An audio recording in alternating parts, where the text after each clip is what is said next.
BBM. Sinasalang na nga kayo sa gera. I mean, ito yung hindi ko get sa inyo ha, na parang, I support BBM rather than Inday. The Typhoon missiles that are here in the Philippines can kill everybody, everyone in Luzon.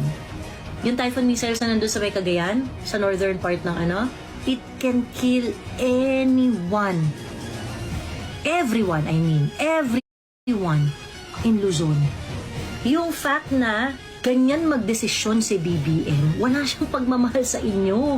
Lahat yan, safe na yung mga yaman nila sa ibang bansa. Sana bago makipagdigma ang Pilipinas, papiliin muna tayo saan tayo titira. Maiwan ng Luzon.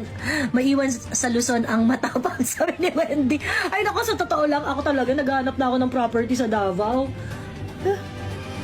Kasi sa totoo lang, it's really gonna happen, if hindi mapigilan tong si Bongbong doon sa mga pinaggagawa niya, it's really gonna happen. Nilagay ni BBM ang buhay ninyo sa tiyak na kapahamakan. Ano sabi ng mga Chinese dyan? Well, wala tayong magagawa. Kung yan ang decision nyo, we will act appropriately.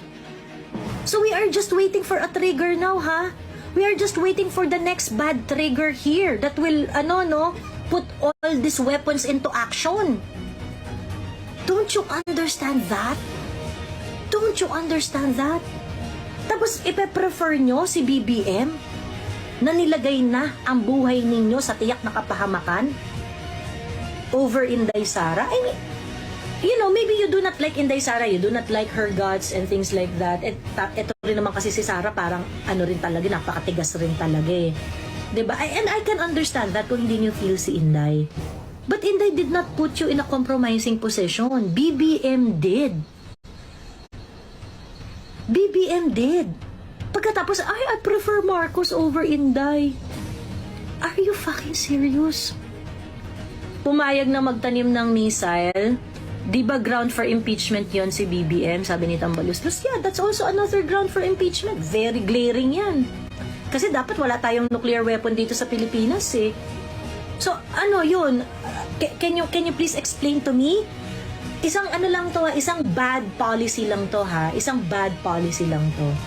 Pumayag si BBM na ilagak ang Typhoon missiles. Nung una, ang sabi niya, hindi, ilalagak lang yan, tatanggalin yan by September 2024. Come September 2024, ang sabi ng AFP natin, pinag-iisipan na namin kung paano bibili.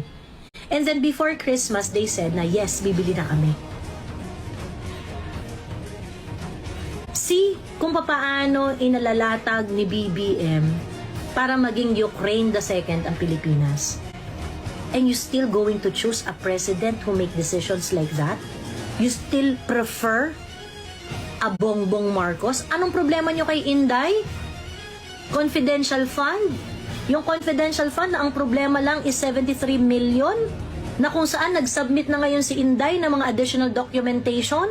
Na kung saan yung finlag nyo na 73 million is the same na finlag ng COA sa UP system, 160 million suspended and disallowed money that is not settled until now.